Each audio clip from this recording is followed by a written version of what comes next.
all learner teachers and lovely students. Good morning, all of you. How are you?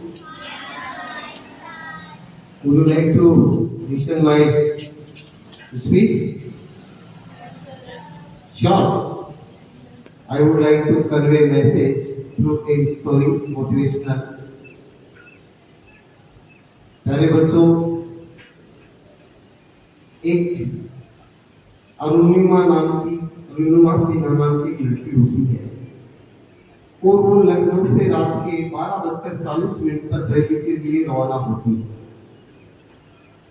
Train 15 kilometre चलती है। 3 लुटेरे आते हैं, उस बच्ची की सोने की चैन छीन लेते हैं। वह बच्ची उनका विरोध करती है। वो लुटेरे उस बच्ची को चलती ट्रेन से नीचे फेंक देते हैं। वह अरुणिमा सिन्हा नाम की लड़की उस ट्रेन के पैरेलल दूसरी ट्रेन होती है, रेलवे की डबल ट्रेन होती है, अप एंड डाउन। दूसरी ट्रेन पर जाकर गिरती है और वो कुछ अनकॉन्शियस कंडीशन में आ जाती है। उस बच्ची को दूसरी ट्रेन की आती हुई आवाज सुनाई पड़ती है। वह अपने आप को वहां से हटने की कोशिश करती है, लेकिन बेबस लाचार वो बच्ची वहां से हिल नहीं पाती है और उसके लेफ्ट पैर यहाँ से ट्रेन गुजर जाती है। फिर वो बहुत गंभीर स्थिति में हो जाती है। आप ताजुब करोगे, रात भर 49 ट्रेन उस पैर के ऊपर से गुजर जाती है। जैसे ही सवेरा होता है, कुछ गांव के लोग आते हैं, उस बच्ची को गंभीर अवस्था में दिल्ली हॉस्पिटल में उसको एडमिट कराते हैं। वहां से उस बच्ची का फर्स्ट एड करके और एम्स दिल्ली में उसको एडमिट करा दिया जाता है। फिर उस बच्ची के पैर को एक प्राइवेट कंपनी स्पॉन्सर करती है कि इस बच्ची के पैर को ठीक होने में जितना खर्चा लगेगा उस फाइनेंस मैनेजमेंट हम करेंगे। उस बच्चे के आर्टिफिशियल पैर लगाया जाता है। फिर उस बच्चे से तात्कालिक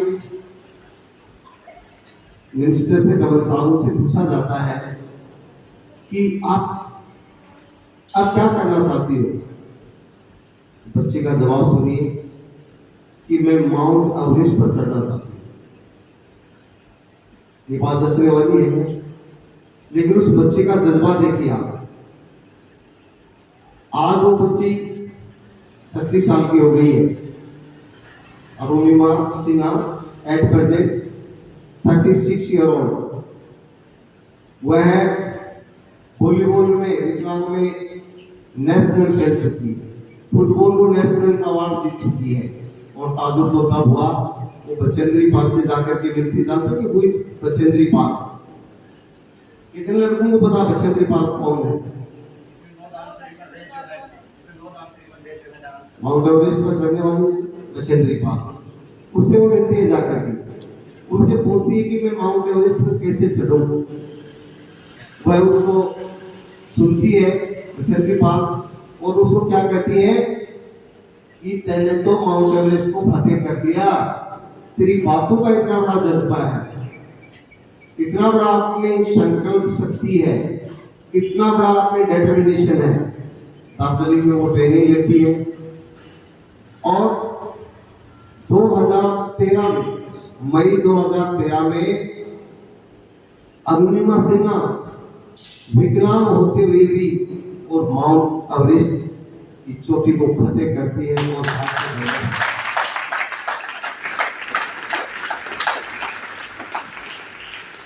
वहां से वो मैसेज कन्वे करती है कि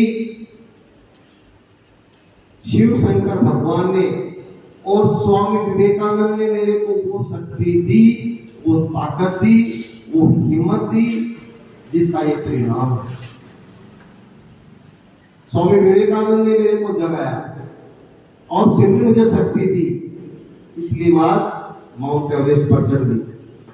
2013 के तत्कालीन chief minister of UP Akhilesh Yadav ने उस लड़की को 25 लाख रुपए दिए और रेलवे ने उसको सर्विस के लिए ऑफर किया। मैं इस कहानी के माध्यम से क्या बताना चाहता हूं, और भारत सरकार ने उसको पद्म श्री अवार्ड से सम्मानित किया उसको। मैं ये कहना चाहता हूं कि अगर आपका एटीट्यूड पॉजिटिव हो, आपकी रिजोल्यूशन पावर, संकल्प शक्ति, विल पावर मजबूत है, आप कुछ भी कर सकते हो। ये कहानी हमें ये सिखाती है अरुणिमा सिन्हा की कि कोई भी कुछ भी कर सकता है, बशर्ते उसके संकल्प शक्ति मजबूत है। Nothing impossible if you have strong will power. आपके सपनों में ताकत है, आपकी जज्बातों में जज्बा हो, आप में कुछ कर गुजरने की हिम्मत हो, तो ये कहानी ये बताती है कि एक विकलांग लड़की जो मौत के मुंह से बाहर निकल करके आई और उसने माउंट एवरेस्ट की उस चोटी को फतेह कर दिया। और यही नहीं रुकी, वो जितने भी आपके कॉन्टिनेंट्स के जो जितने भी हाईएस्ट पीक ऑफ माउंटेन्स हैं, संसार की जितनी 7 महाद्वीपों की ऊंची चोटियां हैं, सब पर वो चढ़ कर गया। ये और भी बड़ा प्रेरणा का एक विषय है। तो क्या आपका हनुमान जी जगह नहीं जगह? बताया था ना, आप सब में हनुमान है, और वो हनुमान जग जाएगा, आप कुछ भी बनिए।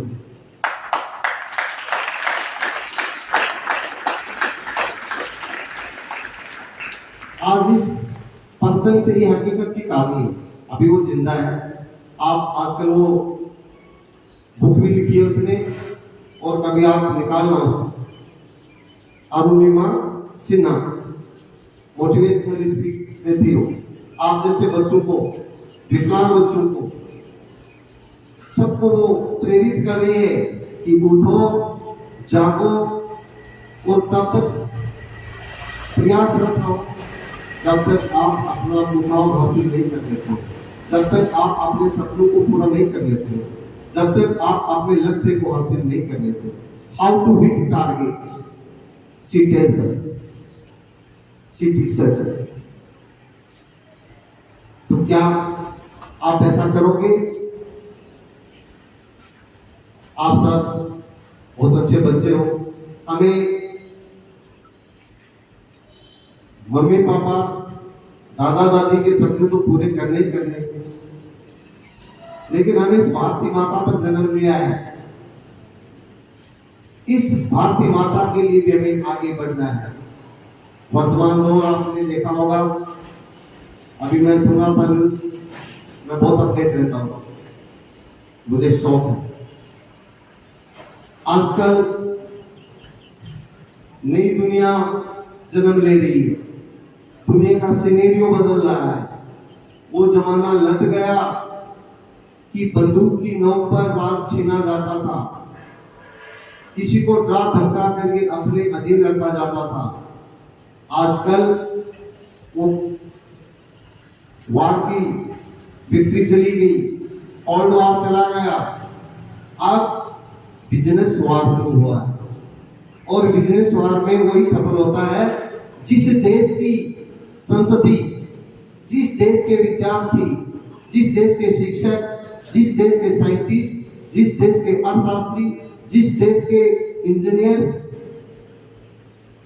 अपने आप को उस स्तर पर ले जाते हैं कि हाँ, मुझे वतन के लिए जीना है, वतन के लिए मरना है, माँ भारती का दुनिया में नाम रोशन करना है। वो आप बचपन ने करके दिखाया है।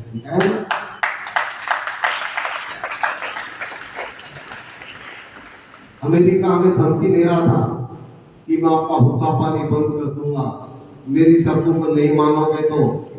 भारत ने कहा तेरा हुक्का पानी तू रख।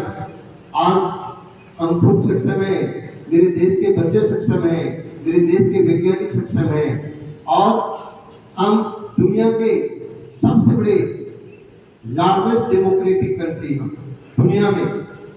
हमें आपकी जरूरत नहीं है अमेरिका के दांत खट्टे कर दिए और ट्रंप चिल्ला रहा है, वहां की दुनिया उसके पीछे पड़ गई।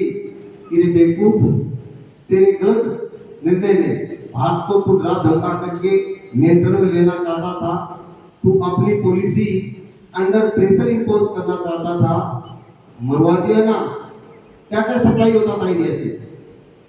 सबसे बड़ी तो इंडिया की जेनरिक मेडिसिन होती, दवाइयां सबसे ज्यादा बाहर सप्लाई करता अमेरिका, सस्ती दर पर मिलती है वहां, और उसने टैरिफ बढ़ा दिया तो वहां के इंडिया ने दवाई बंद कर दिया वहां बेचना।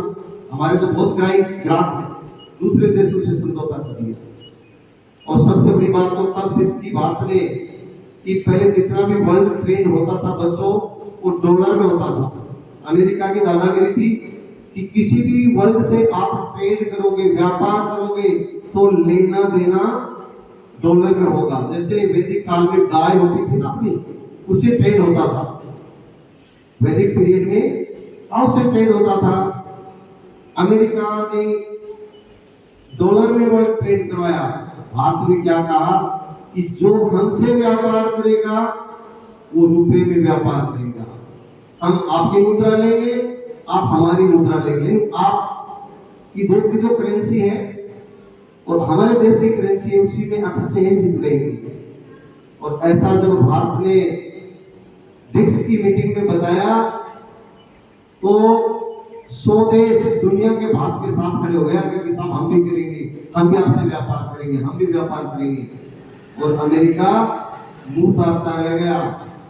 अब ट्रंप इधर गिरे तो गड्ढा, इधर गिरे तो कुआं, ये किसने सिद्ध करके दिखाया? भारत के नवयुवकों ने।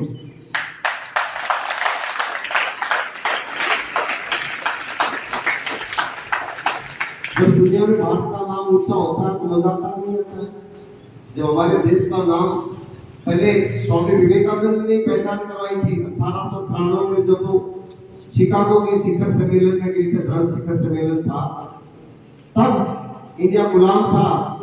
लेकिन केतली का राजा अजीत सिंह, दुनिया में बहुत राजा पैदा हुए, अजीत सिंह को क्यों याद करते हैं? क्योंकि उसने अपनी गाड़ी कमाई में से ऐसी शख्सियत को, ऐसे महापुरुष को, ऐसे योद्धा को अमेरिका भेजा और दुनिया को यह संदेश दिया कि हम गुलाम हमारी गलती से हो गए, लेकिन हम आज भी विवेकशील हैं। We are intellectual person. ये देवभूमि है हिंदुस्तान। और स्वामी विवेकानंद ने अमेरिका में जाकर के दुनिया को जब संदेश दिया तो दुनिया ने देश भारत को क्या कहा? धर्मगुरु। ये पहचान बनाई। मैं भी चाहता हूं कि माता सबने से ऐसे बच्चे निकले, ऐसी बेटियां जाए जो अरुणिमा सिन्हा की तरह, स्वामी विवेकानंद की तरह जाकर के हिंदुस्तान का परचम फहराए।